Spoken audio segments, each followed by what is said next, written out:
Tayo po ay manalangin. O aming dakilang Diyos, patuloy po ang aming pagpapasalamat sa inyo sa panibagong araw na ipinagkaloob niyo sa amin, kung saan sa panibagong araw na ito ay natanggap din muli namin ang panibagong kahabagan at biyaya na nagmumula sa inyo. Salamat po, Panginoon, that you gather us again to listen to your word. At patuloy na humihingi po kami ng tulong at gabay sa inyo, ng kalakasan as we listen to your word and again study our confession of faith. Tulungan niyo po kami, Panginoon. Marami po kaming limitations, physically, spiritually, and we pray, Lord, that you would grant us the help that we need at this very moment, Panginoon. Salamat po sa inyong tulong at patuloy na tulong sa amin as we study your word. In Jesus' name. Amen. So tayo po ay nasa chapter 31 na ng ating Confession of Faith na may kinalaman sa state of man after death and of the resurrection of the dead. Tulad ng inawit natin, while I draw this fleeting breath, when my eyelids close in death, when I soar to the worlds unknown to see thee on thy judgment throne. So, ito po ay isang seryosong bagay na sinulat sa atin at sinamarize na katuruan ng ating Confession of Faith. The state of man after death at sa kanyang resurrection. Okay, there are only 3 paragraphs in this chapter at almost identical siya sa Westminster Confession of Faith at yung Savoy Declaration. So nagpapakita lamang ito ng unity, ng pagkakaintindi nila patungkol sa bagay na ito. Wala silang major na contradiction, which it shows to us na very reformed ang kanilang pangahawak sa katotohanan na ito. And there are 3 major headings, 2 major headings na titignan natin. But this morning ay titignan lang natin yung paragraph 1. Now there are 2, the state of man after death, or yung tinatawag na intermediate state. At yung paragraph 2 to 3, it talks about the state of man in resurrection of the dead, o yung tinatawag na final state ng man. So, una, tignan lang po natin yung state of man after death, o yung tinatawag na intermediate state. Sinabi po sa paragraph 1, the bodies of men after death return to dust and see corruption, but their souls, which neither die nor sleep, having an immortal subsistence, immediately return to God, who gave them the souls of the righteous, being then made perfect in holiness and received into paradise, where they are with Christ, and behold the face of God in light and glory, waiting for the full redemption of their bodies. And the souls of the wicked are cast into hell, where they remain in torment and utter darkness, reserved to the judgment of the great day.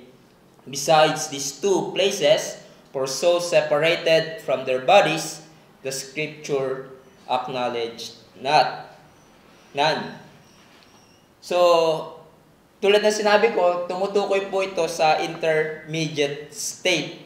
Now, pag sinabi po nating intermediate state, it refers to the state of humans after death and before the return of Christ.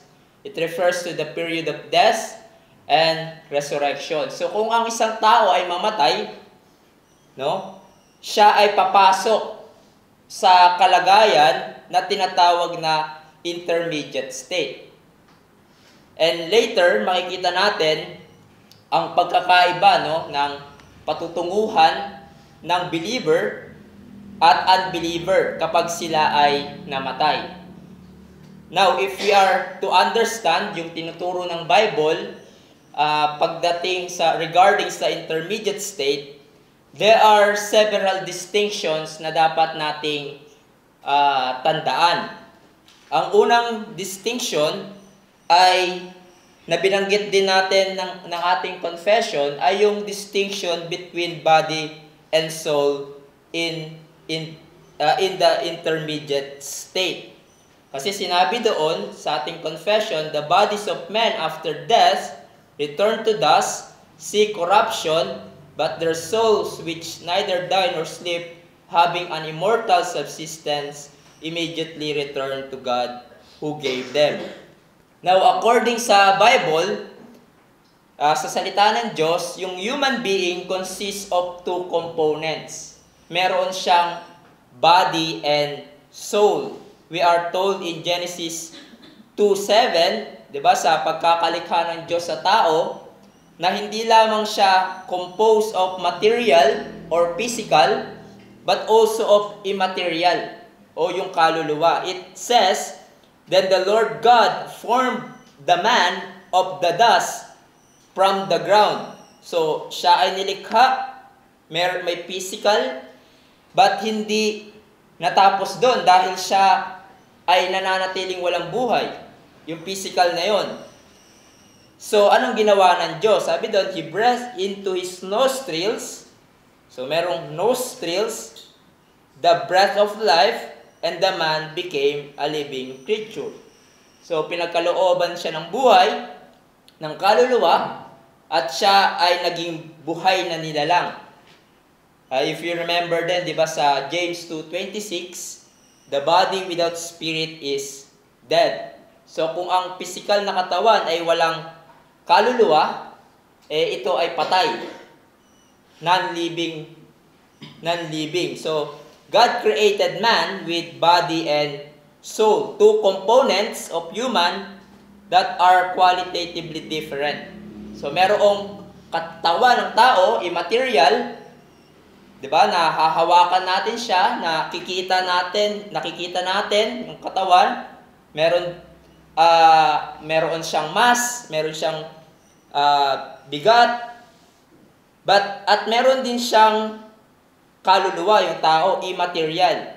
Hindi nakikita, hindi nahahawakan, walang mass, at sometimes sa Bible, interchangeably ginagamit yung salitang spirit and soul. Meaning, we see in the scripture that the spirit and soul ay pareho lamang ang ibig sabihin. So, hindi sila magkaiba.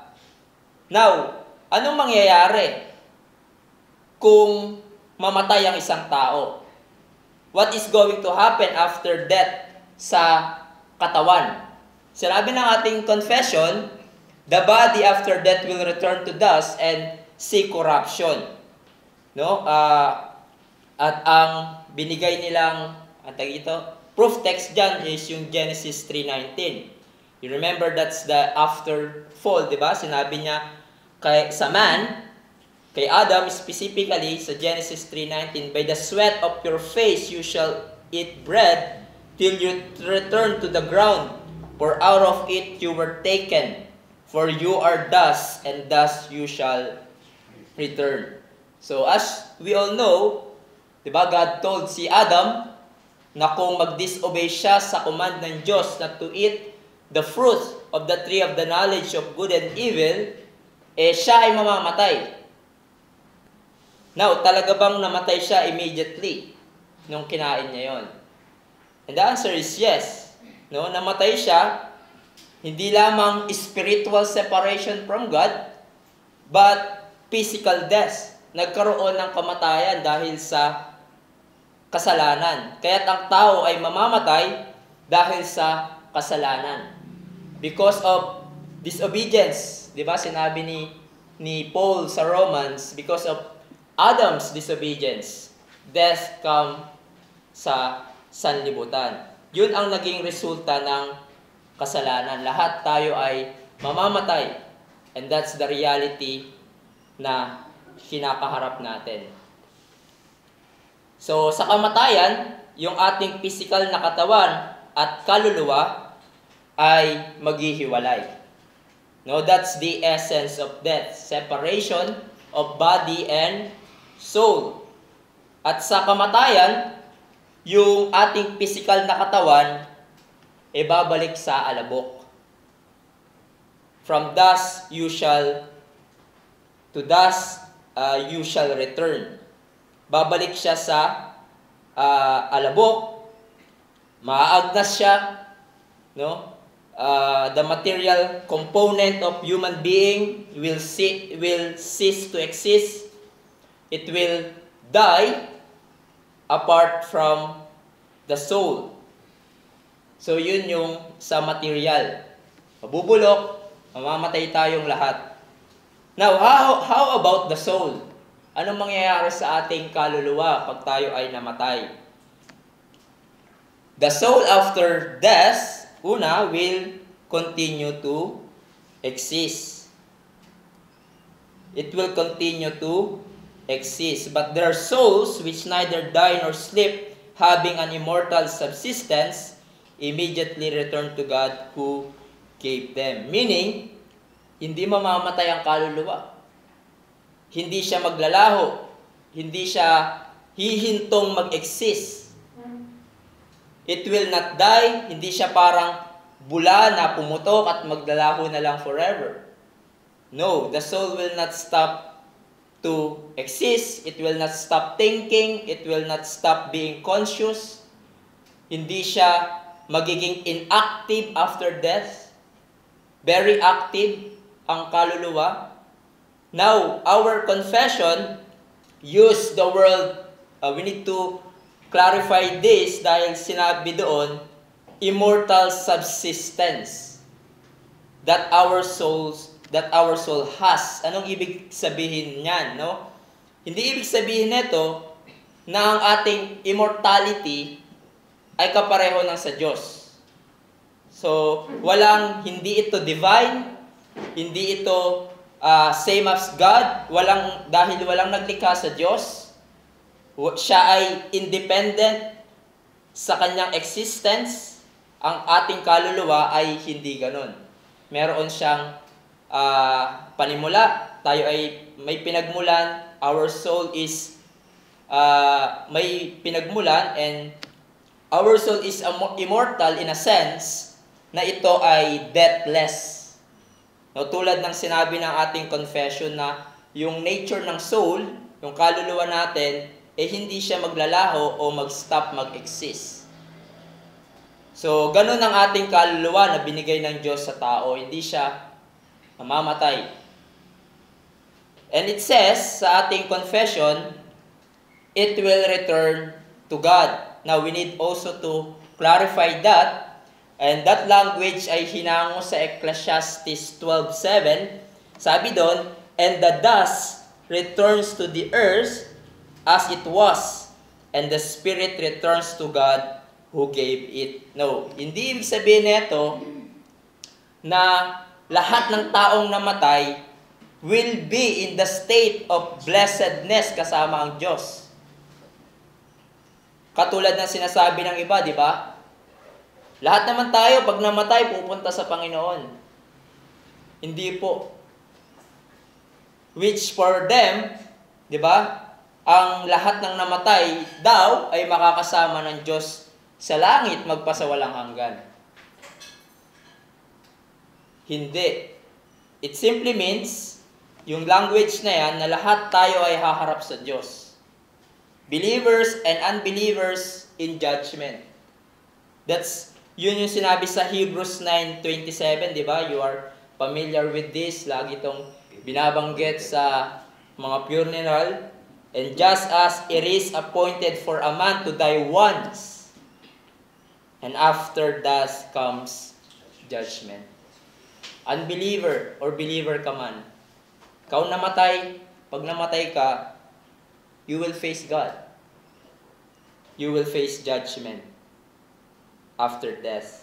So lahat tayo mamamatay at harap sa paghahatol ng Diyos sa ating kamatayan. And so that what it means when our confession says na ang ating kaluluwa ay babalik sa Panginoon.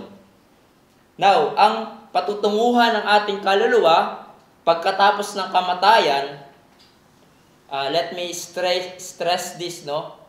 Ang patutunguhan ng ating kaluluwa pagkatapos ng kamatayan ay nakadepende whether ngayon ay magtiwala ka kay Jesus or hindi.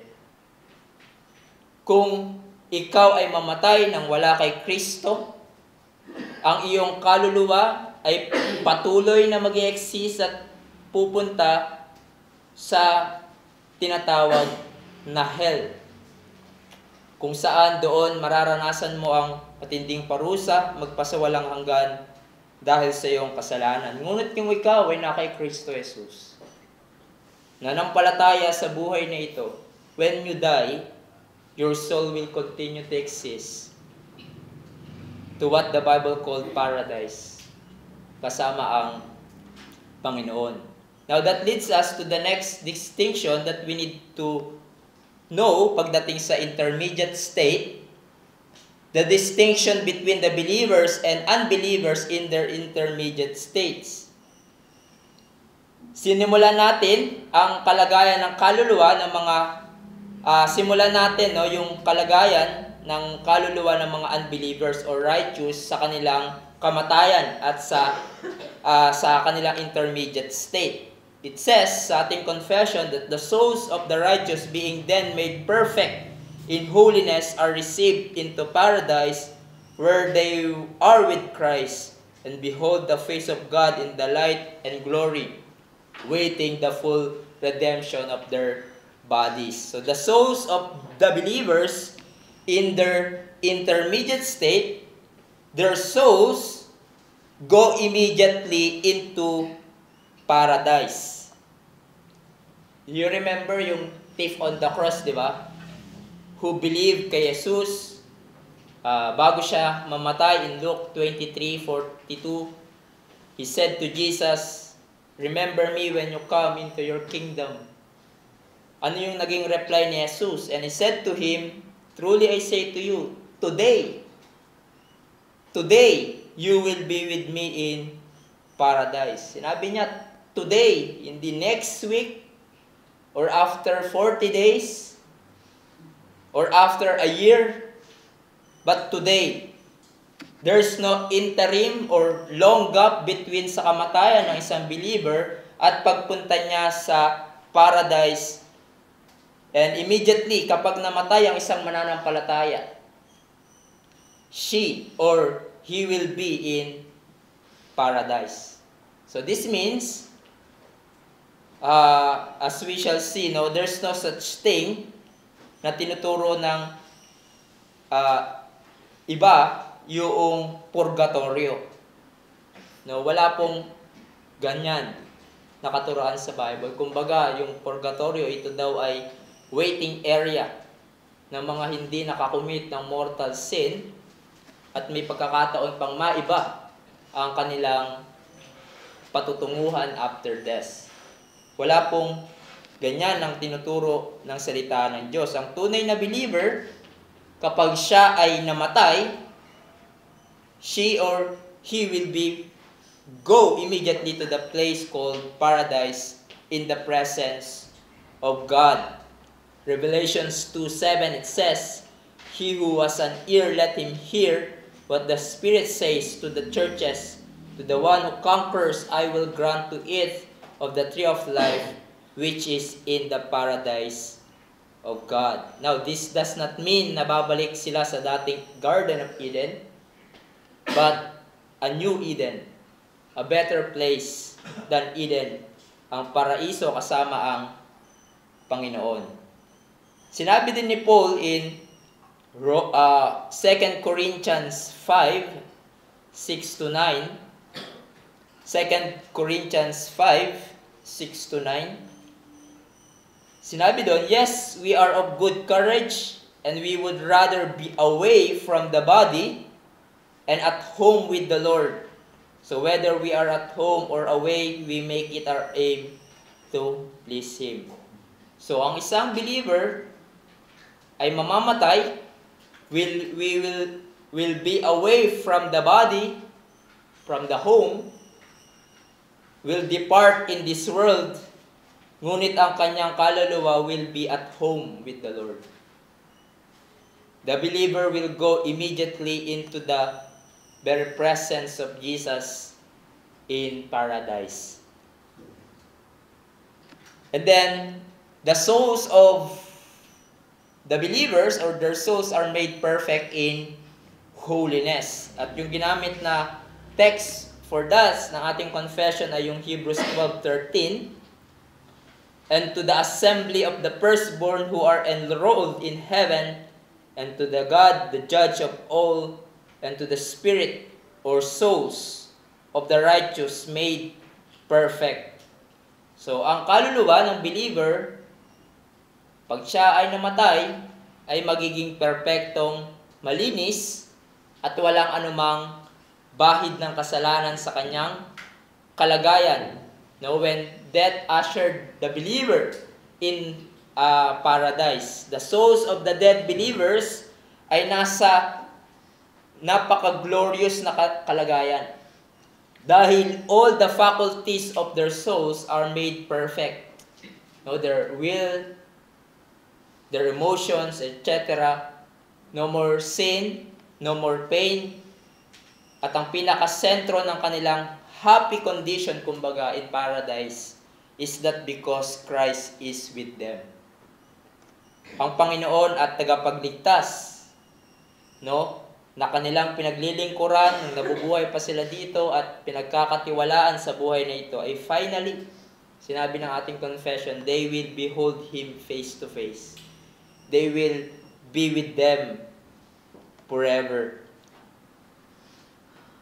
Ang believer at ang Panginoon. It says, no, where they are with Christ and behold the face of God in the light and glory. However, though yung namatay na believer ay tutungo ang kanyang kaluluwa sa napakagandang condition in paradise, yet, their blessed condition is not complete. Hindi pa, kumbaga, hindi pa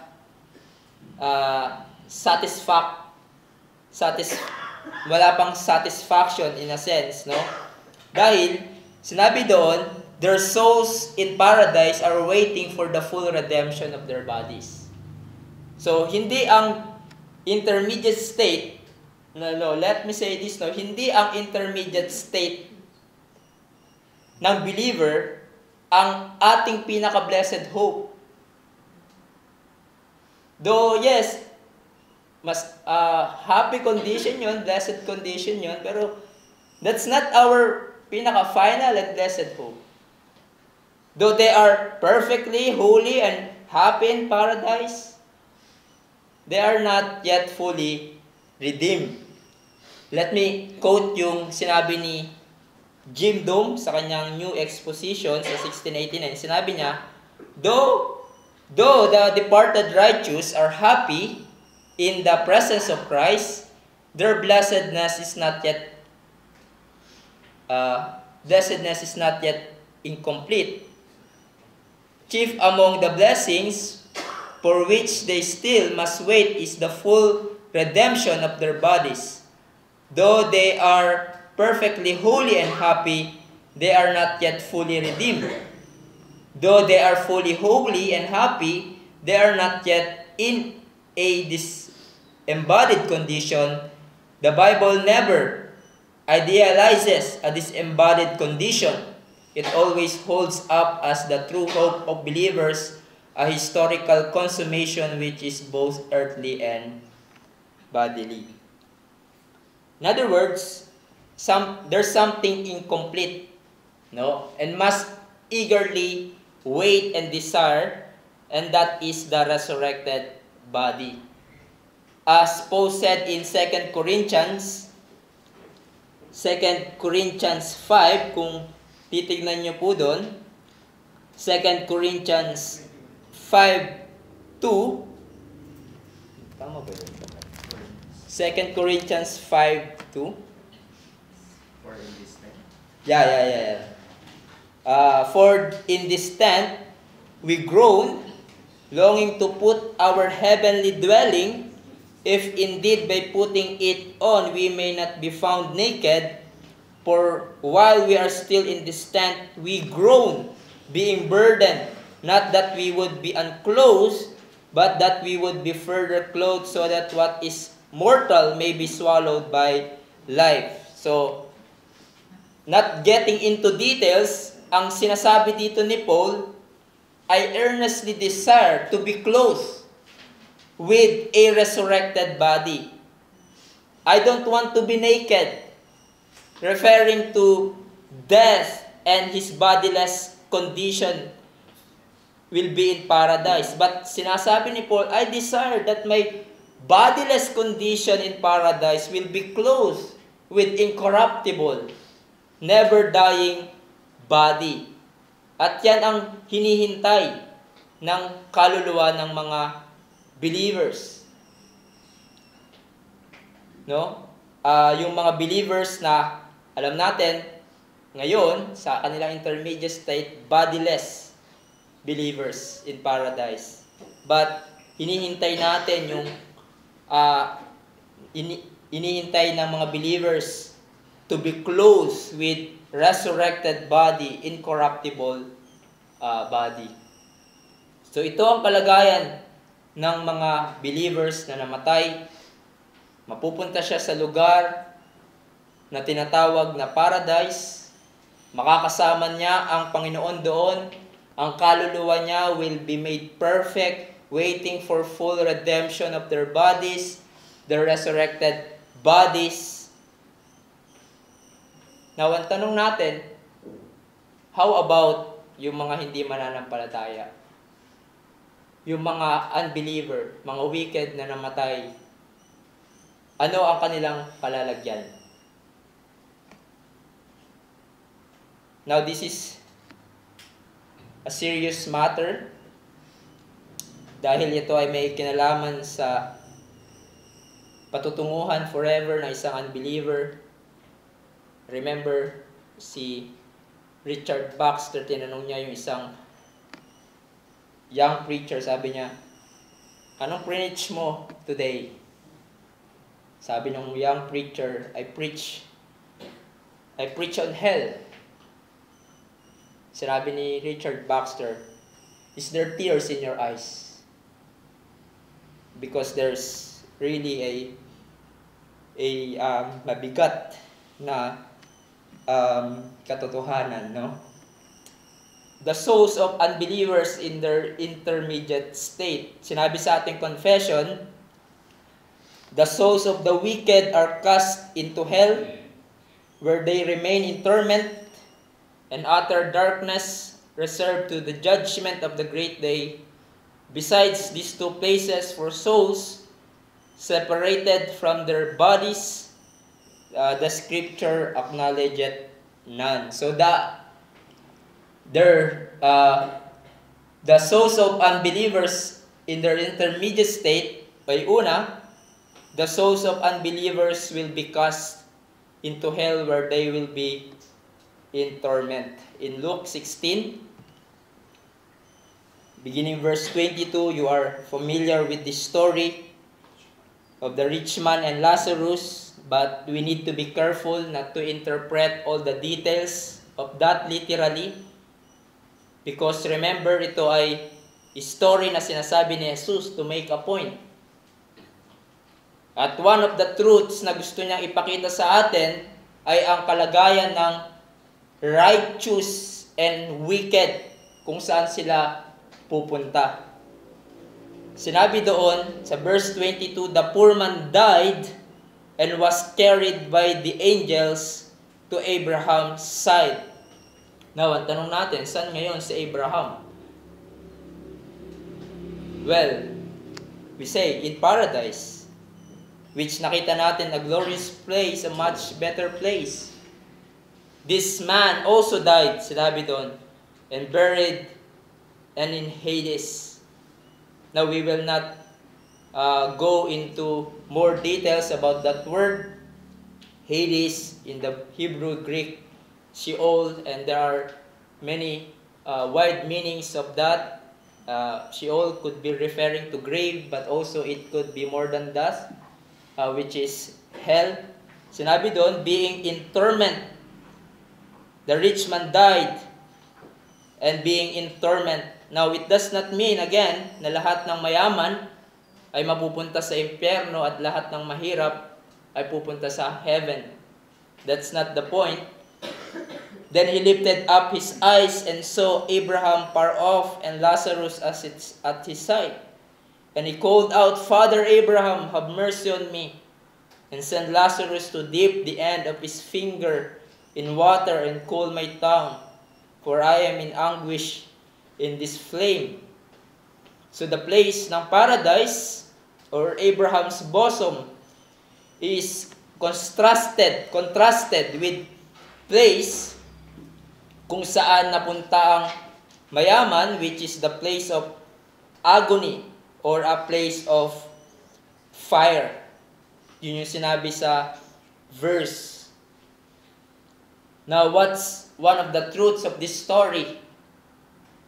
Ang tinuturo sa atin. Merong malaking difference between the righteous and the wicked na kanilang pupuntahan kung sila ay mamatay. The believer will go immediately in paradise, ngunit ang unbeliever will go also immediately sa lugar ng matinding paghihirap at parusa, which the Bible calls hell or hell of fire. Ang intermediate state na patutunguhan ng unbelievers is a state of consciousness and unescapable torment. 1 Peter 3:18, one of the difficult passages in the scripture, but let's see what it says to us pagdating sa kalagayan ng mga unbelievers. 1 Peter 3, beginning verse 18. For Christ also suffered once for sins, the righteous for the unrighteous, that he might bring us to God, being put to death in the flesh, but made alive in the spirit, in which he went and proclaimed to the spirits in prison, because they formerly did not obey, when God's patience waited in the days of Noah, while the ark was being prepared, in which a few, that is 8 persons, were brought safely through water. Now, who are the spirits here? Sinabi sa text, those who did not disobey. Those who did not obey the preaching of Noah. At sa context, it was Christ speaking through Noah to the people sa kanyang panahon, which now in the prison. Sa panahon ni Noah, di ba, pagdating ng flood, only 8 people ang naligtas, but the rest namatay. Hindi naniwala at sila ay namatay. Nasaan sila ngayon? Sinabi, they are in prison. At ang prison dito ay tumutukoy sa hell. Now, hindi ibig sabihin nito na bumaba si Christ sa hell at nagsimula siya mag-preach.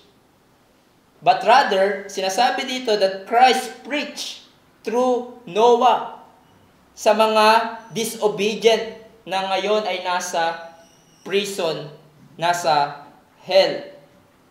At yan ang patutunguhan ng mga hindi sumasampalataya kay Jesus kung sila ay mamatay.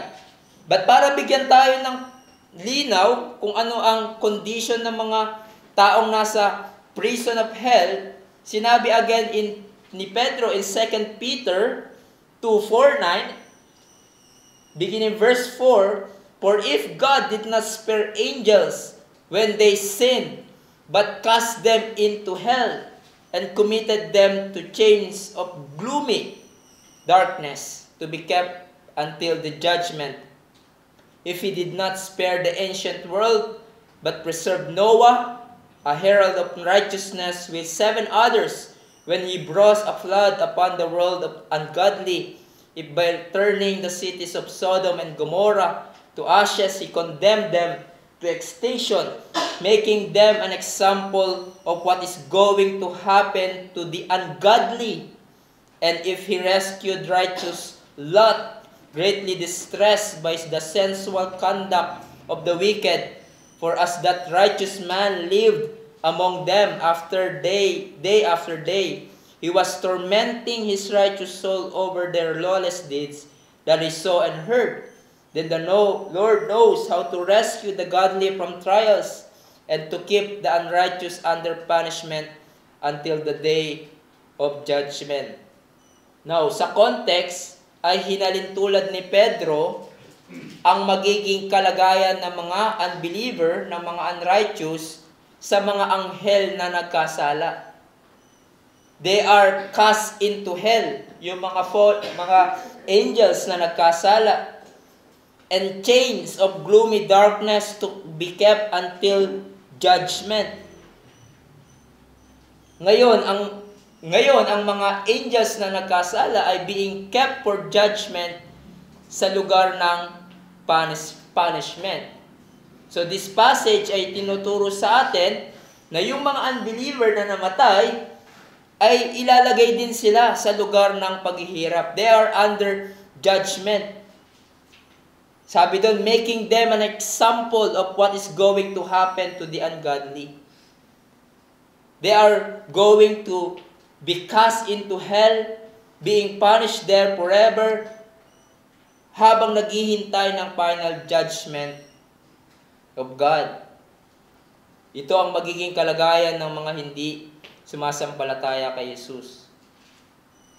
Sila ay itatapon sa impyerno kung saan sila ay walang tigil na paparusahan at dadanas ng walang hanggang paghihirap. Where God is pouring His wrath to those who are in hell because of their sins. At wala nang second chance in hell. Once you were there, andun ka na forever. While you await in the day of judgment, kung ikaw ay hindi pa mananampalataya, dapat kang matakot. Dahil ito ang sigurado mong kalalagyan. Unless now, ngayon na buhay ka pa, binibigyan ka ng Diyos ng pagkakataon na manampalataya kay Jesus. Unless now, ngayon ay magtiwala ka kay Jesus para sa iyong kaligtasan, para mapatawad ka sa iyong kasalanan.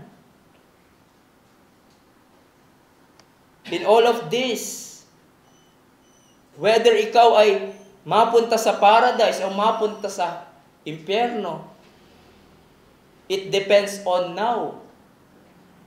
It depends on now.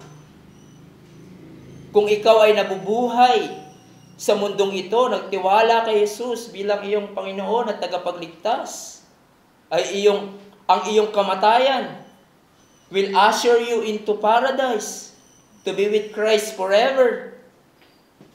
Ngunit kung ikaw ay buhay pa sa mundong ito, at patuloy mong nire-reject ang panawagan ni Jesus na magsisi ka sa iyong kasalanan, patuloy mong nire-reject ang panawagan ni Jesus na magtiwala ka lamang sa Kanya para sa iyong kaligtasan, kung patuloy mong nire-reject si Christ, ang gospel, ang iyong kamatayan will usher you immediately to hell, where you will be in torment and being punished there. But then, there's a brief note na binanggit sa dulo ng paragraph 1, which sinabi doon, besides these two places, meaning yung paradise and hell, for souls separated from their souls, the Scripture acknowledgeth None. And again, this language attacks the teaching of Roman Catholicism patungkol sa purgatorio, which sinasabi ng ating confession na wala kang makikitang ganyang turo sa salita ng Diyos. Kung ikaw ay matuwid, you believe in Christ, your place after death will be with Christ forever in paradise. If you are unbeliever, after death, you will be in hell. There's no other place. Maliban sa dalawang ito kung saan ka pupunta kapag ikaw ay namatay. So the question for you, are you in Christ? Or are you outside of Christ? Let's pray. Aming dakilang Diyos, salamat po sa katuruan na pinakita niyo po sa amin mula sa aming confession of faith. Reality, Panginoon, that all of us will face. Death and intermediate state. Salamat po, Panginoon, for it gives us again a reminder for all of us that this is the reality that we were going to face. Gaano man kami katagal na sa buhay na ito or gaano man ka-iksi, because of sin, Lord, that comes also to us. Nagpapasalamat kami, Lord, that because of Christ, the sting of death is no more. Kami, Panginoon, ay yes, makakaranas kung hindi ka pa babalik, Panginoon. Many of us will experience death, but immediately will be ushered to what you prepared for us sa paradise. And may this be a reminder also, Lord, sa mga hindi pa mananampalataya na nandito. Gaano man nila isipin, Panginoon, that this is not true. But the reality, O Diyos, ay ito ay kanilang kakaharapin. And may this bring to them na i-burden mo, Panginoon, ang kanilang puso, that they will think about their condition before you, and they would come to Christ for salvation. Salamat po, Panginoon, sa inyong mga salita. In Jesus' name, Amen.